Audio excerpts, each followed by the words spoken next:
一人独坐孤灯下，饮杯浊酒听往事。大家好，欢迎来到孤灯伴长情。今天来分享这样一个故事。我攒钱给爸妈买了大别墅，他们却密谋用百草枯毒死我，只为给我得病的弟弟换心脏，说我是女孩，再有钱也是外人。我这样做让他们跪地求饶。周 X 市青川医院里，躺在病床上的中年男人颤颤巍巍地伸出手，抚上趴在床边嚎啕大哭的中年女子头顶，满含深情，但又透露出一丝不甘。秀芝，你一定要。秀芝抬起头，眼含泪水，鼻子发红，盯着男人狠狠道：老许，你放心，我一定让那个小贱蹄子把房子给咱吐出来。男人忍受着胃里翻腾的疼痛，最后深深看了眼女人，含笑闭上了眼。一条命换一套房，我没白死。说完，两腿一蹬就咽气了。病房里只剩下女人嚎啕大哭的声音，还有熊熊的仇恨。许文静，我不会放过你的，一门之隔。我靠在病房外的墙上，双手环胸，笑出了声。没错，我就是女人口中的许文静。前世因为一套房，爸妈和大伯母合起伙来，联手想把我弄死。临终时，我捂着疼痛难忍的肚子，也是这么问爸妈的：想要房子我可以给你们，为什么要这么对我？爸妈居高临下，冷冰冰地看着痛苦的我道：我们对你的房子毫无兴趣，只是你大伯母说认识个神婆，你放心，等你死后，我们会将这套房子过继给你大强哥，那你弟弟就能从床上站起来了。别忘了，你生来就是给你弟弟付出的。那声音一字一句，敲得我脑子直发懵。我正愣在原地，原来不管我做多少努力，哪怕是不辞辛苦外出求学，好容易从一个普通的村里娃混到上市公司的部门经理，也不管我在城里买了多大的房子，都得给躺在床上的植物人弟弟做嫁衣。想到这里，拳头慢慢攥紧，忍不住将指甲嵌进掌心。可天不遂人愿，谁又能想到我重生了呢？而刚才那碗粥，恰恰是前世我死亡的导火索。是我亲爱的母亲亲手端着这碗加了百草枯的粥喂到我嘴里的。文静，你怎么在这儿？一些慌慌张张的声音由远及近赶来，我看着向我跑来的两人，那脸上的神色迥异，又好像是在质问事情是怎么发生的。我换上一副可怜郁气的模样，低着头道：爸妈，大伯他死了。什么？妈妈震惊的忍不住后退了2步，堪堪被墙支撑着身体不至于摔倒。都是我。妈妈倒在地上，爸爸一把将她拽了起来，说什么胡话。哥明明是自己误食了百草枯，跟咱们有啥关系？妈妈浑浑噩噩地点头同意。两人绕过我，慌忙进了病房。屋里顿时又是一阵哭天喊地的声音。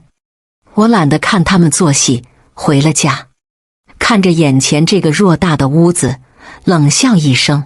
原来的我，工作后一有钱就买了间大房子，为了让爸妈和弟弟住得舒服，我还特意选了花费昂贵的楼中楼，楼上楼下总共大大小小10几间屋子。我原以为他们会对我另眼相看，确实，他们来住的第一时间就大张旗鼓地在村里搞宴请，顺带把我那在村里碌碌无为的弟弟和眼红的大伯一家接了过来，美其名曰让他们见识见识。可大伯一家慢慢的就这样堂而皇之的住了进来。等我那时发现不对劲的时候，撵已经撵不动了。时间久了，他们竟然以为这里是自己家。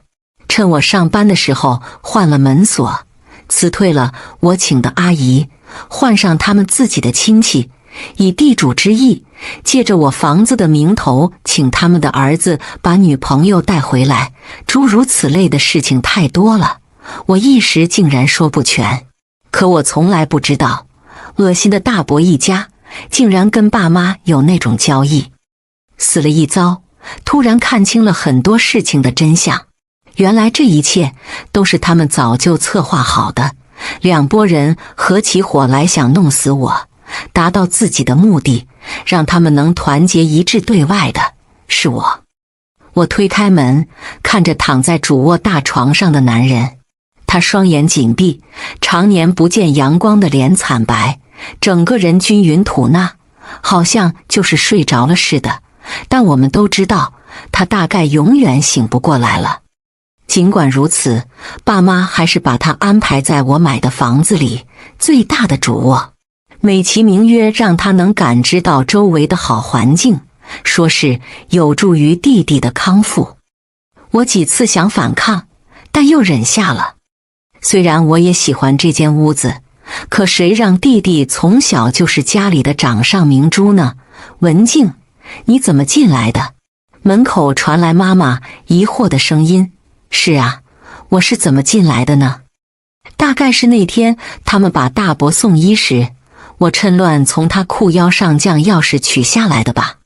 可笑吧，我是户主，却没有自己家房子的钥匙。大伯生前给我的。我顿了顿，投以柔柔的眼光，像是感觉到自己问话中的问题。妈妈脸色一尬，快步走了进来。照惯例，她要先上楼看看弟弟。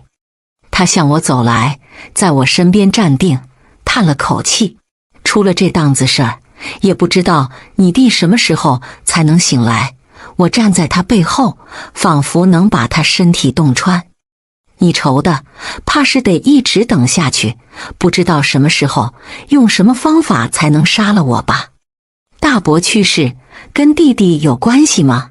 妈妈好像猛然回神，意识到无意间跟我说了不该说的，神色匆匆道：没，我瞎说的。接着他脚步凌乱，试图赶紧下楼，却在楼梯口好像被绊了一跤似的，连滚带爬地冲下了楼。哎呦，哎呦！随着凄惨的叫声和摔下楼的声音，悠长的楼梯将他身上磕出了大大小小的青紫。本就精疲力尽，跑了一天的妈妈彻底被击垮了，坐在地上，把头埋在双膝里呜呜地哭。爸爸闻声赶紧跑来，关切地问情况，妈妈却只摇摇头，低声说是自己不小心绊倒的。我站在楼梯口处，刚才妈妈摔下去的地方，将那里翘起来的地板轻轻踩下去，居高临下地看着两人。爸爸捏了捏妈妈的手，郑重地道：老婆，你一定要记住，我们对哥的死没有一点关系，如果嫂子问起来，你也一口咬定与你无关。妈妈失魂落魄地点点头。爸爸抬头看向我，我一愣，然后看着他露出轻柔的笑。男人眉头微皱，他总觉得这个从小到大被当成软柿子的女儿，从今天起好像变得不一样了。爸爸把妈妈带回了屋，我看着楼下的目光又盯回到了门锁上。整顿许家就从这里开始吧。拿出手机拨通电话，转身走进了我自己的卧室。等我再次看到大伯母，已经是7天后的事了。听说这7天里，大伯母和大强哥回了乡下，把大伯埋在了那里，说是什么落叶归根。处理完大伯的丧事，他俩还没来及休息，就马不停蹄地回到了我家。滴滴，我握着遥控器的手一顿，这是门禁卡的声音，但具体的意思是识别错误。外面的人愣了愣，迅速拍门。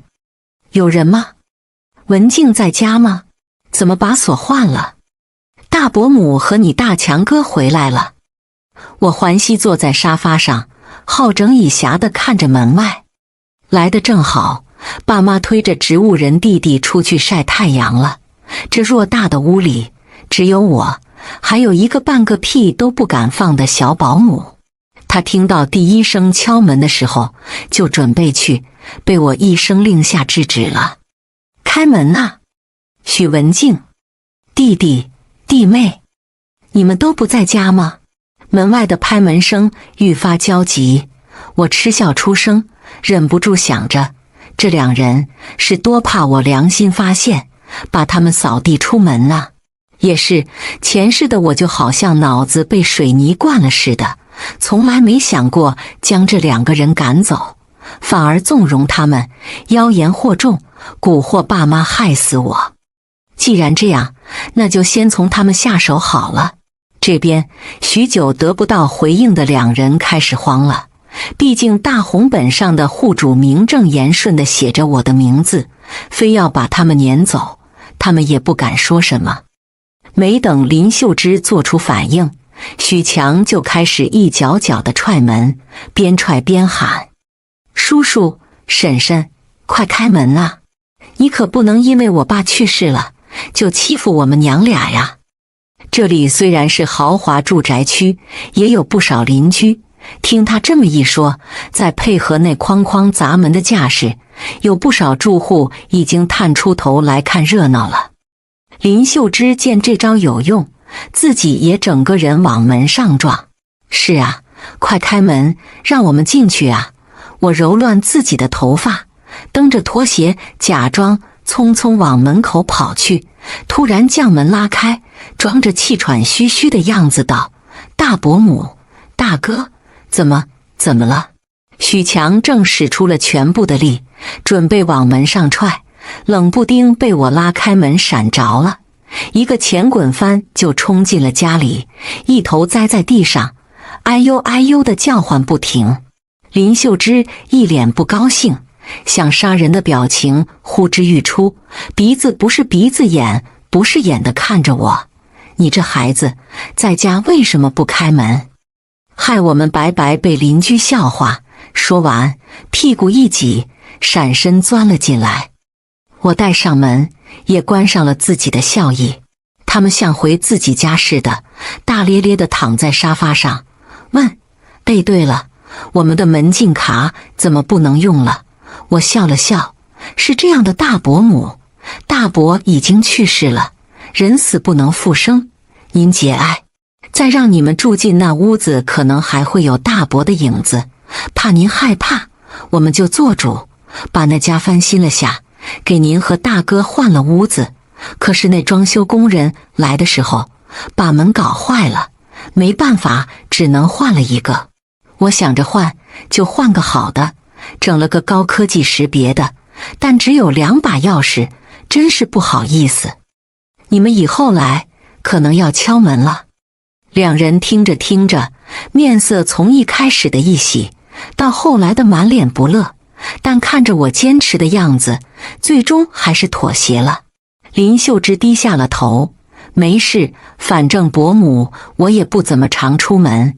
我准备上楼，站在楼梯前对两人回眸一笑。对了，大伯母，忘记跟您说了，我准备辞退小芬，把之前的赵阿姨换回来，您觉得呢？小芬和两人同时变了神色，尤其是那个小保姆，慌乱之下还在不断看着许强。我神色一凛，难道这两人有事儿？压下心头的疑问，看林秀芝眉头一皱，准备反对。我继续道：我觉得身为房子的户主，我还是有权利找个保姆的吧。小芬这孩子虽然干活麻利，但可能是之前没有当保姆的经历，有时被我发现，她竟然比我还像这屋子的女主人呢。我是请了个保姆，可不是给自己找了个姐姐。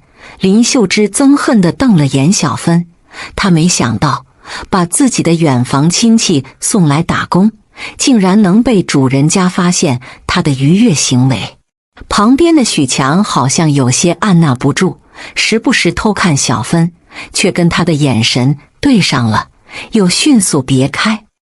我愈发相信两人之间肯定有一腿了，只是什么时候开始的呢？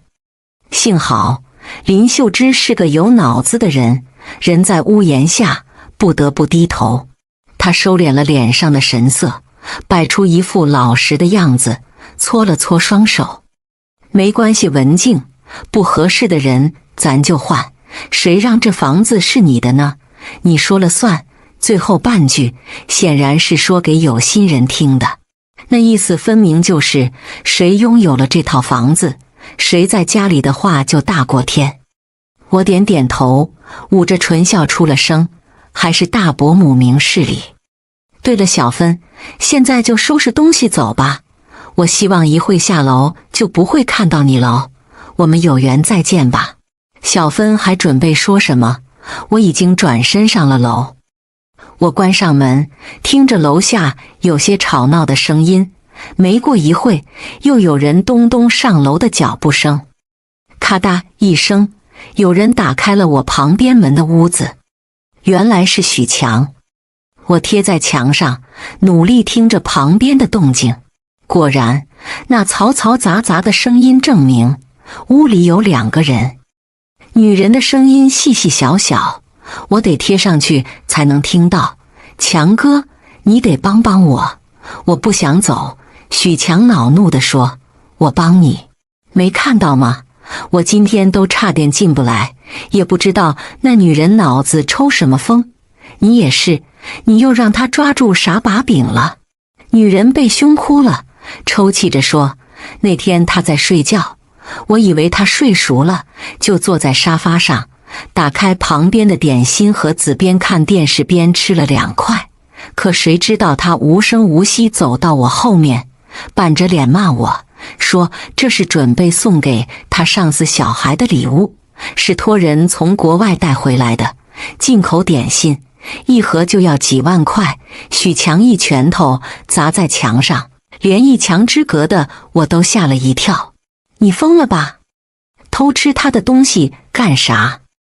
你留在这里，等房子归我了，你想吃啥吃啥。现在倒好，算了算了，我可救不了你，你赶紧走吧。女人一听，哭得更厉害了。不行啊，强哥，你让我去哪儿啊？我还怀着你。许强一把捂上女人的嘴，听声音紧张得很。瞎说什么？听着，小芬，你先回去，等我妈给我把这女人的房子弄下了，我就把你接过来，到时候我让你名正言顺地住在这里，绝对不会亏待你们娘俩。女人呜咽着点点头，真的吗？那我回去等你的好消息，你可不能忘记我呀，你孩子还等着他爹的消息呢。许强点了点头，接着就是喳喳的水声。不用想，俩人肯定啃上了。我靠在墙上，摩挲着下巴。好家伙，吃到了惊天大瓜！这俩人什么时候搞上的？许强不是有女朋友吗？算了，他俩有一腿，只能让我的复仇计划再填上一笔。这满满当当的一家人，一个都跑不了。我躺回床上，等外面没声音了，才整理了下衣服，重新出门。站在楼梯上向下看，小芬正拖着行李箱，依依不舍地跟楼下两人道别。林秀芝倒是没什么反应，许强则在一旁叹气，一口又一口，频繁的都有些惹他妈怀疑了。小芬，你要去哪儿？一道狐疑的声音传来，大门外是爸妈推着轮椅上垂着头的弟弟，正开门进来呢。是许小姐，她要赶我走。小芬挤出2滴泪，拉上我妈的手。我气笑了，只不过一个小保姆罢了，还在我妈面前哭上了，真是拿我当 Hello Kitty 呢。文静，这是怎么回事？爸爸一把关上门，暂且把小芬留了下来。我慢吞吞地下楼，漫不经心地接了杯纯净水，咕嘟嘟喝完，用手背擦了擦嘴，道：我说了，我下来要看到你走。小芬，你要是还不走的话，不会介意我把你对我弟弟做的事告诉他们吧？小芬吓白了脸，没等我妈问出口，拉开门就跑走了。我妈推着轮椅的手紧了紧，文静，你说什么？我耸了耸肩，当着林家母子俩说，那女孩不是什么好东西，我上次看到她给弟弟擦身子的时候，离他只有这么近，我伸出拇指和食指，二指以几乎要贴在一起的距离上下晃了晃。妈妈脸色瞬间就变了，恶狠狠盯着门的位置，这个贱女人。我笑出了声。我妈虽然对我不好，但对我弟真是恨不得天天拴裤腰带上。要是知道这么一个乡下女人玷污了她的儿子，晚上说不定都气得睡不着。搅和了一滩浑水，我再次上了楼，打开了音乐，慢悠悠地做着瑜伽，平复心情。这才哪儿到哪儿啊？晚上果然如我所料，妈妈真就没睡着。我戴着眼罩，灵敏的耳朵却听到了窃窃私语的声音。轻轻将门打开一个小缝，就着踢脚线上一排小灯发出的微弱光芒，看到靠在楼梯口聊天的两个人，不正是我那妈妈和便宜大姑母吗？没了阻挡，我听得更加真切了。嫂子，你说要帮我儿子醒来，啥时候能办呢？急什么？让你把他将房子过继给强子，你咋就能办那糊涂事儿？把百草枯放在调料瓶子里，还害得你哥，这是我不对，我不是想更彻底点吗？谁知道哥偏偏……算了，不说这事儿了。这样，你这几天就动手，最好把他一下，他这边一死，你在那边做个假遗嘱，办过户，我在这边叫婆婆用她的灵魂和寿命给你儿子续命，你看行不？妈妈眼睛一亮，连连点头，行行行。那这事儿要是办不成呢？我是说过户好办，这房子我们也不要，可是我儿子的事儿。大姑母翻了个白眼，不信算了，你儿子能不能醒，得看你们两口子心诚不诚。要我说，这丫头再有钱有什么用？最后还不都是别人的？妈妈奉承迎合着，两人走下了台阶。我轻轻关上门，原来今天看我撵走了小芬，就连这几天都等不及了呢。既然你们不仁，就别怪我不义了。夜里，我偷偷拨通了一个电话，对面是许强所谓的好兄弟，也是第一个带他认识老虎机的人。一直没说，许强喜欢赌博，而且喜欢拿着我的钱去赌博。这件事也是我死后才发现的。那时我还没出头七，晚上守灵的时候，许强在家里呼呼大睡，睡得香甜，还做梦，梦里大概就梦到自己赚得盆满钵满的样子。他还说谢谢我肯给他本金。我冷笑一声，低头看了看时间，让他在这个点将许强诓骗着去赌博，没钱了就问高利贷要。对面人连声称好。我挂断电话，重生后的这些日子里，我没少去接触这母子俩以前的人脉，有了上一世的记忆，自然也就能在这些人需要帮忙的时候伸出援手，以此换他们来帮我一次。许强就是我复仇的第一个突破口。他不是爱赌爱女人吗？这下就让他爱个够。关掉手机，我将眼罩重新戴好，继续进入梦乡，睡回我的美容觉。第二天，我是被咆哮声吵醒的。许强，你看看你都干了什么好事儿？妈，我也不知道。行了，嫂子，大清早的，消消气，你甭劝我。你知道他给咱家捅了多大篓子吗？300万，300万呐！什么？我边穿衣服边想，这林秀芝打了一手好算盘，就算到现在这个时候，都要把我们家跟他们家拴在一起，好像是一条绳上的蚂蚱似的。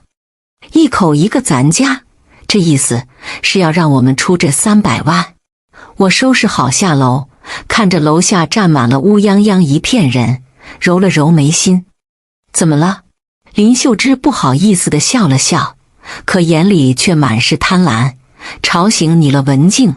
是这样，你哥在外面惹事儿了，欠了点钱，人家催债的要上门来了，想着你能不能借我们点。妈妈下意识看了我一眼，她没想到这么快大伯母就把自己的要求说出来了。我皱了皱眉，多少？林秀芝伸出3个指头，300万。我知道你可能没这么多钱，你看能不能先把这房子抵了，给你哥还债，等事情解决了，我俩当牛做马的给你还这个钱。我款款坐在沙发上，在他希冀的眼光里摇了摇头。许强一下恼羞成怒，险些要冲到我脸上来，被我爸拦住了。他大吼着：我就知道，许文静，你这么有钱，把房子抵给我又能怎么样？我哼了一声，我有钱？我有钱跟你有什么关系吗？我有钱就活该替你还你的饥荒了。你们都不知道吧？我的钱是要留给我爸妈和我弟弟的。况且我已经联系好了国外的医生，人家说能有80%的概率治愈弟弟。你说这钱是拿来给我弟弟救命好呢，还是给你还债好呢？没等许强开口，妈妈眨巴着一双眼，满眼含泪的一把抓住我的手。真的吗，文静？我虽点了点头，可心下却猛笑。当然是假的了。如果不这么说，怎么能让你们先帮我，最后再自己坠入无边地狱，看到弟弟有可能器官衰竭的惨状呢？得到我的肯定，妈妈迅速调转矛头。嫂子，我本来不知道你是这意思，但你提出来了，我也就替文静做个主。文静这孩子这么多年不容易，好容易自己攒了点钱换了套房子，我和他爸还没怎么待，就要抵出去还强子的债。别说我们不愿意了，10个人里估计有11个都不同意。林秀芝被妈妈这一套话弄懵了，她没想到昨晚还答应自己会弄死亲生女儿的弟妹，今天怎么就跟变了个人似的？而且弟弟还在一旁坐着抽烟不说话，好像哑巴了一样，一时结结巴巴，他竟说不出来话。我好整以暇地看着，其实林秀芝聪明一时，糊涂一时，她忽略了最重要的一件事。她不了解我妈，我妈是个新时代唯物主义者，对这种神神鬼鬼的东西原来就是不怎么相信的。而前世能听信她的鬼话杀了我，也只不过是因为实在没办法，病急乱投医罢了。但是这也并不能抵消他对我的伤害。不是不报，时候未到。我压下心头浓烈的恨，看着林秀芝和许强脸上挂不住的样子，心头大快。更别提许强好像还被人打了，脸上青一块紫一块的。林秀芝急了，她没想到我妈是棵墙头草，挤出几滴泪。弟弟、弟妹，嫂子知道，自从你哥走了以后，我们娘俩就没身份住在这里了。只是我们以为你们会看在你哥的面子上，帮我们最后一把。许久不说话的爸爸吐了口烟，皱着眉说：嫂子，你说这话就见外了。我哥死后，我也拿你当亲嫂子看，更是二话不说还让你们住进来。现在强子闯了祸，不能因为我们不肯卖房子帮他，就这样污蔑我们吧。不如我们出去让邻居评评理。林秀芝脸上一白，论情论理，她都没办法让别人来掺和这件事。怎么说？难道说我老公的亲弟弟不肯卖房子替我儿子还赌债？别说他说不出口了，就算能说出口，也不能大肆宣扬。林秀芝脸色发白，呼吸也急促了许多。难道要犯病了？那我不如再添一把火。我坐在沙发上，懒洋洋地剔着指甲。对了，大伯母，昨天晚上我被一通电话吵醒了，您要不要猜猜是谁？他不吭气，一双仇恨的眼睛看着我。我笑出了声，说起来，这人你也认识呢，正好是昨天赶走的保姆小芬。我想着，他走就走了，干啥还要给我打电话？可那电话是他妈妈给我打来的，还说是您林秀芝林女士的亲戚，是您舅舅的表妹的朋友的嫂子的姐姐。林秀芝好容易才倒腾着喘过来口气，她说什么？我掩着唇，面上露出为难的表情。她说，林秀芝看我那样子，开始没来由的心慌，起身重重拍了下我的沙发后背。我让你说。我叹了口气，行。他说，大强哥把他女儿的肚子搞大了，让你出30万赔偿费，否则就把那孩子打掉，尸体用泡沫箱装着扔到咱家门口来。这手法极其残忍，但是我好喜欢。听我这么一说，林秀芝好容易缓过来的脸顿时又恢复了刷白，两眼一翻，一口气没上来，竟活生生被气晕了过去。许强本来在一旁凄凄爱爱地闭上眼，等待他妈教训他，可冷不丁他这么一晕，他也慌了神，一面抱着他妈往外跑，一面对我说，许文静，你敢害我妈？我不会放过你的。许强常年沉迷声色犬马，身体大不如前，抱着他妈没跑几步，就气喘吁吁地停在路边打车。我倚着门框，看着他绝尘而去的背影，假装叹了口气，关上了门。文静，我扭过身，爸妈以一种异样的眼光看着我。难道发现我的不对劲了？不行，我的计划正在进行中，怎么能现在就停手呢？我果真高看他们了。下一秒，我妈一把拉住我的手，文静，你说能卖房救你弟，是真的吗？我点点头，又有些为难地说，能救，但要花钱。我本来就想把房子抵出去给弟弟治病，可是大伯母现在这样子，我有点不放心。我妈冷哼一声，目光盯着他们离去的大门。没事，他们要是想害得我儿子不能醒来，我豁出命也要扒了他们的皮。现在轮到我了，装出一副楚楚可怜的样子，拉上我妈的手。是啊，妈，我总觉得大伯母对这套房子别有用心，你可一定得给弟弟守住啊。妈妈怎么会不知道大伯母的意思？她神色一凛，安抚地拍了拍我的背。看到他的眼神，我明白了，这场戏还是得狗咬狗才有意思。中午吃饭的时候，我接到了大伯母打的电话。文静啊，今天的事是我们不对，大伯母现在身体不太好，你强哥又被要债的捉走了，你看能不能给大伯母找个人帮帮忙啊？我捏着电话的手微微发紧，这是又想让我当冤大头，花钱给他找护工。我将目光投向妈妈，按灭了话筒，低声说道，妈，大伯母想让我给他找个护工，可这都得预支弟弟看病的钱，要不你决定？我妈一听，立刻瞪圆了眼睛，拿过来手机，摁了一下就说，嫂子啊，不是文静不帮你，实在是你们走了以后，他爸心脏也有点不舒服。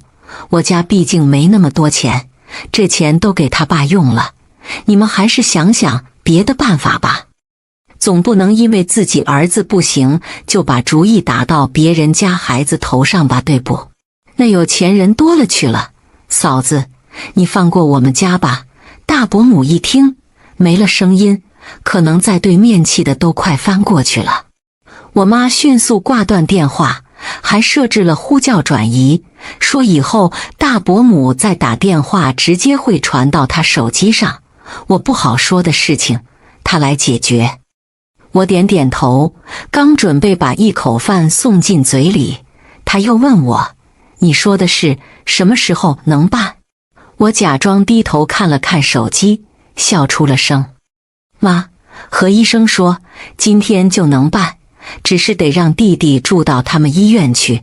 您看，妈妈激动得连饭都吃不下，当下点头同意，马不停蹄带着阿姨去收拾弟弟的行李了。我看着他匆忙离去的身影，慢慢露出一个笑容。当你最爱的儿子捏在我手里，你会怎么样呢？晚上，我把弟弟送到青川医院，这里的院长是我的老同学，我让他将弟弟放在重症病房里，每天让护士溜达一圈，吊着命就行。我们关系不错，他很快就同意了。他看着我，欲言又止。文静，你……我抬眸看去，他叹了口气，定定看着我，你要好好的活下去。我心下一颤，难道他知道？但又看他的样子，大概是我想多了，可能只是一种嘱咐吧。我离开了医院回家，爸妈一拥而上问我情况，随意从网上找了几张医院的图片与外国医生，给他们看了看，两人喜不自禁，好像下一秒弟弟就能醒过来似的。把弟弟送走，我就可以大干一场了。没几天，大伯母康复了，步履蹒跚的一人回来敲门，妈妈开的。看到他蓬头垢面的样子，忍不住捂着鼻子后退。我忍不住冷笑，在这里待久了，真以为自己是什么高贵的人了。妈妈道，嫂子，你怎么？大伯母哭嚎着跌坐在地上，你们一家人害得我好惨呐！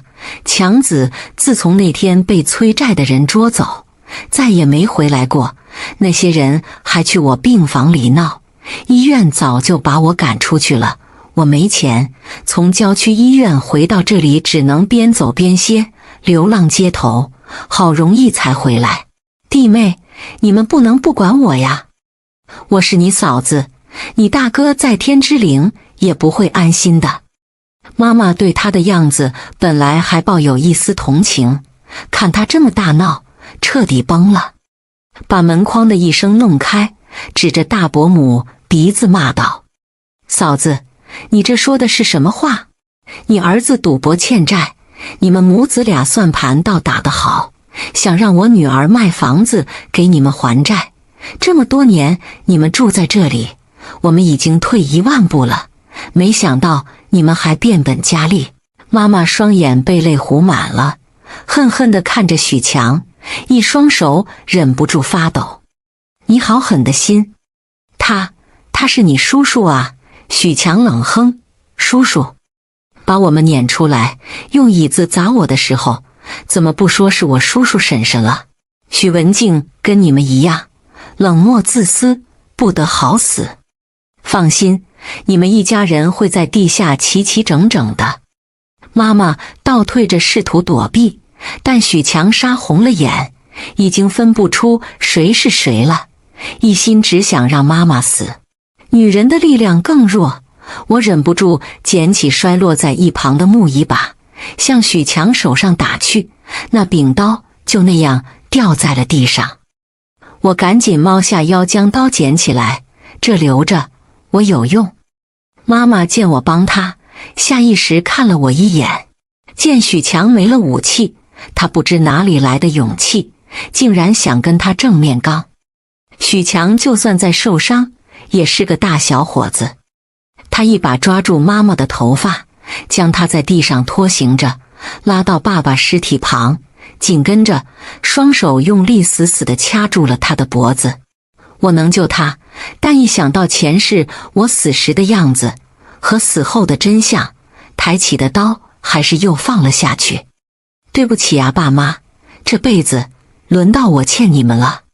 许强的手越缩越紧，妈妈的脸也逐渐呈猪肝色，在她咽气前的最后一秒，将头扭向了我，嘴唇一张一合，能看到，好像在说弟弟。我心下一沉，即使到最后关头，他想到的人也只有弟弟，只字不提我以后要怎么过，今天的又能不能逃过许强的手掌心？但我还是扯出笑意，坚定地点点头，也用唇语回道：放心吧，我会照顾他的。接着他就永远地闭上了眼，尸体跟爸爸的倒在一起。处理完两人，许强擦了擦头上的汗，瞪着眼睛向我这边走来，脸上全是血。许文静，明明你说出密码就没事了，却偏偏让你爸你妈来跟你一起死，难道是你更想让他们死？我突然笑了，一改之前害怕的模样，点点头。你怎么知道？现在轮到许强愣住了，我看着他的表情，继续道：不然你以为他们是怎么来的？而我又是怎么知道你大半夜去赌博的？看似风马牛不相关的两件事，却被我连在一起。饶是脑子不够数的许强，恐怕也已经明白了我的意思。他定定地看着我，原来从一开始就是你的计划。我笑着不出声。我们对峙的时候，大门外突然传来很多汽车轰鸣的声音。我眉眼弯弯，居然现在才来，真是不称职。许强侧了侧头，阴狠地看着我：你居然敢报警！我微耸肩，在警察视线盲区里，用地上的刀狠狠向胳膊上来了一下，鲜血如注。为什么不呢？绕过他，疯狂地向后跑去，朝警察那个方向跑去。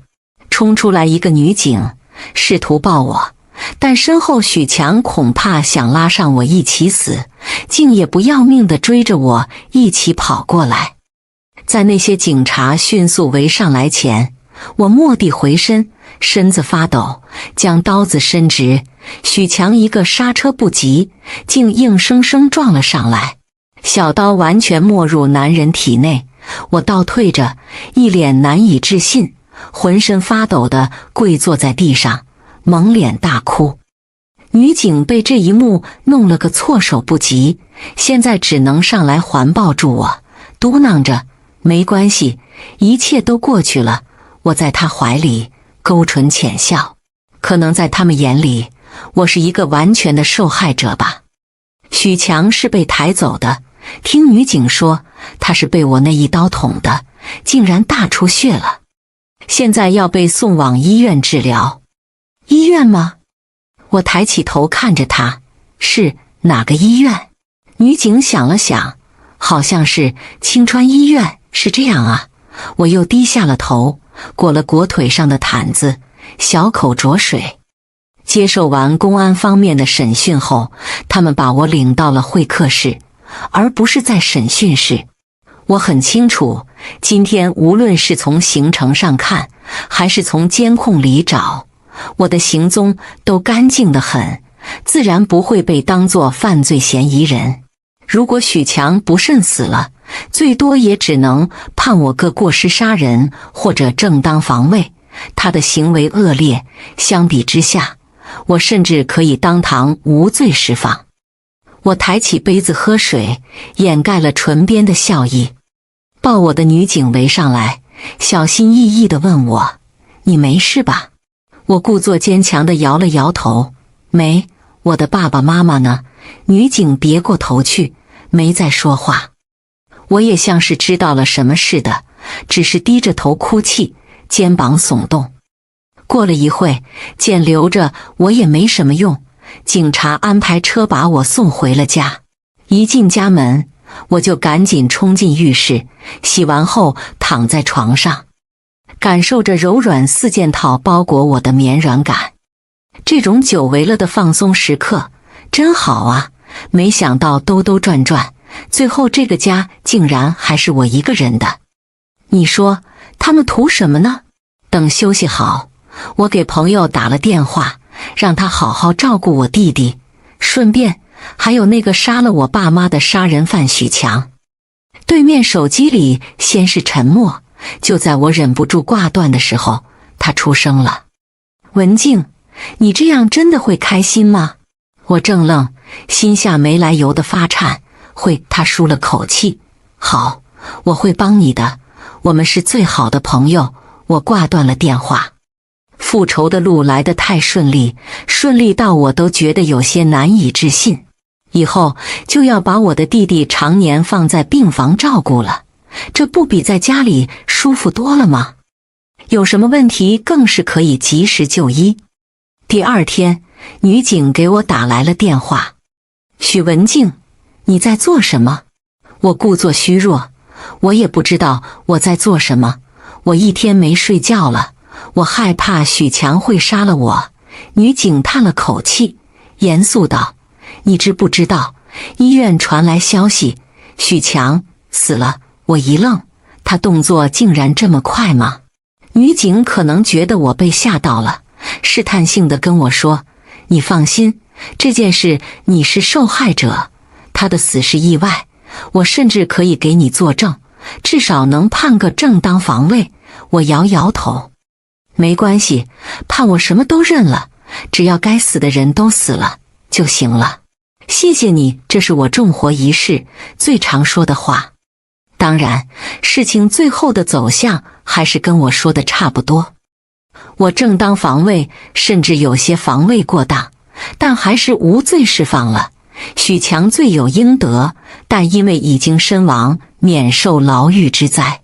爸妈死了，许强死了，把主意打到我房子上的大伯母疯了，而植物人弟弟这辈子都被囚禁在了青川医院里，再也无法见识外面的世界了。我删除了所有好友的联系方式，辞掉了工作，辞退了阿姨，拿着卖房子的钱出国了。